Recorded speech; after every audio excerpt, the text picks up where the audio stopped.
This is the first video in a series about decoy carvers in Ogdensburg.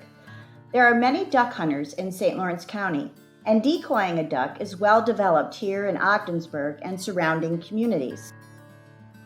Early duck hunters used live ducks to lure ducks to the blind.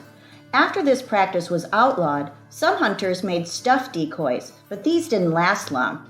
Eventually, hunters created decoys using cedar for the bodies and pine for the heads. Many hunters carve ducks for their own use and will not be covered in this series. One of the earliest commercial decoy carvers in the area was Frankie Louis.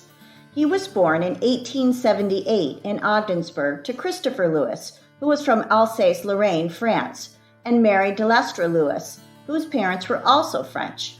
Frankie was one of 7 children.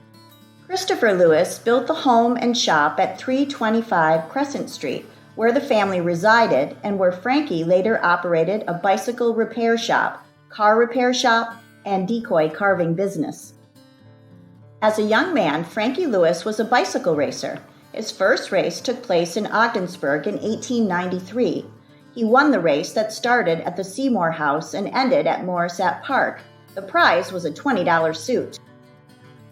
Louis raced throughout the North Country and Canada until he retired as a bicycle racer in 1897, but he never lost interest in bicycles.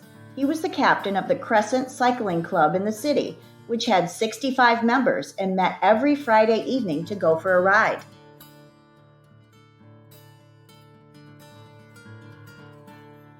Frankie Louis worked in the family shop for his brother, C.E. Louis, repairing bicycles.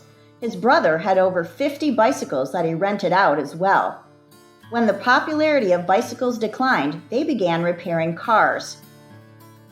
In 1903, he had the first car dealership in the city, selling the Orient buckboard.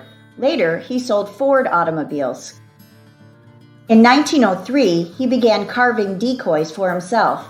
Using a dead duck as a model, he created a silhouette that led to his commercial venture, Louis Decoy Works. The decoys were made of cedar using a circular saw, hand saw, and sanding belt. Louis carved the heads with a draw shave that he made himself. He carved over 5,000 decoys called Ogdensburg humpbacks that were sold around the nation. The silhouette was always the same, but the paint changed depending on the kind of duck. Louis was the first carver in the region to switch from using tack eyes to glass, which were imported from France.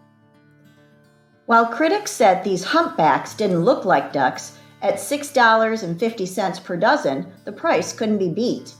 Business suffered in the mid-1920s after market hunting was outlawed, ending Louis's commercial work.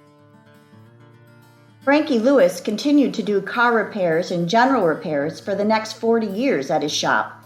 He and his sister Barbara resided in the basement apartment in the building that their father built until her death in 1959 and his death in 1964.